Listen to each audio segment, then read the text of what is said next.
Good morning and welcome to another weekly update. I hope you had a good week last week.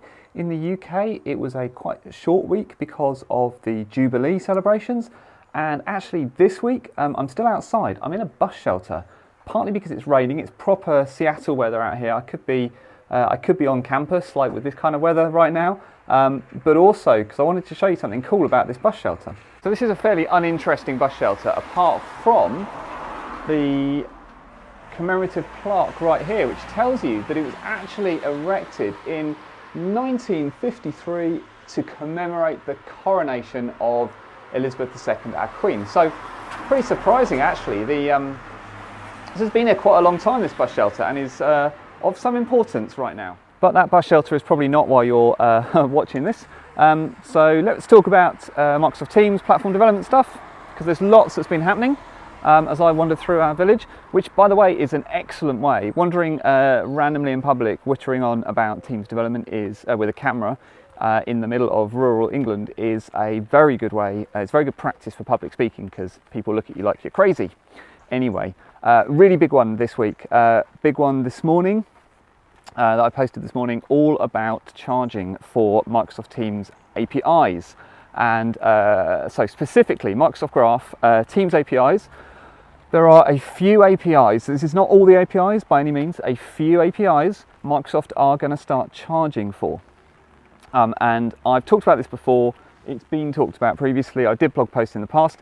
The big thing that's changed with this announcement is that charging is coming into effect this July. So I've got a blog post detailing exactly which APIs, how you know whether or not you're affected, what you can do about it, what the charging models are, because it's pretty complicated. There's a few different variants. There's Model A, Model B, there's an evaluation mode. So if you do absolutely nothing, you'll get put into evaluation mode, which means you're capped and you might get throttled. So that's something to be aware of. All the details are in a blog post I've done for that. So that's a one you'll definitely want to check out this morning, because you need to understand if you're impacted, and if you are impacted, there are steps you need to take before the 5th of July. Okay, shifting gears slightly to talk about conversational AI and Microsoft Cognitive Services stuff. So there's a GA of a new service I wasn't previously aware of. I guess it's been in beta, but it kind of passed me by, which is Conversational Language Understanding. Now this is a replacement for LUIS, the Language Understanding Intelligence Service. So this is really well used. It's very useful.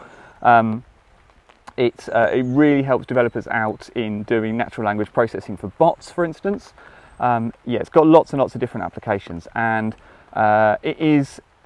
LUIS itself is not going away, but this conversational language understanding is the replacement for it. So if you do anything with LUIS, it is worth figuring out what this new thing is and whether or not it's worth you going to it and what you should do about it.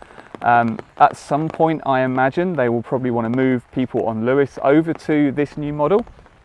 There's no announcements on that at the moment, but just be aware that's a thing that will probably happen at some point. And also all the forward investment and development and stuff and effort is going to be on that new thing. So it's a good idea to go to it anyway, even before kind of you get pushed to it. Okay, something small I wanted to just kind of bring your attention to. Microsoft Teams, there's an item in the roadmap right now that is currently in development. This is an interesting one for people in Teams meetings who have devices with the Teams button. If you long hold on the Teams button, it's going to raise your hand in the meeting. I think that's a really nice idea. It's a kind of a little thing, but if you spend a lot of time in meetings and you use that raise hand button feature, just being able to do it with a bit of hardware that you've got near you, I think is a really nice idea. It's currently marked as in development, so no real kind of word on when exactly we can expect it, but good that it's coming. And then finally, there's this new thing that I was previously unaware of called Updates for Teams. And this is an app for Teams. You access it inside Teams, and it's a place to create and then submit and review all sorts of updates for things. I think it's intended for frontline workers and first line. So it's things like some of the scenarios they give are things like on a new shift, so checking shelving, checking security, checking toilets, whatever else it is. A series of things that need to happen that somebody then needs to check off on and make sure they've all taken place. But I actually think this could be a really useful thing for development teams as well. So it's something you can access in Teams. It's like I say, the app is called Update.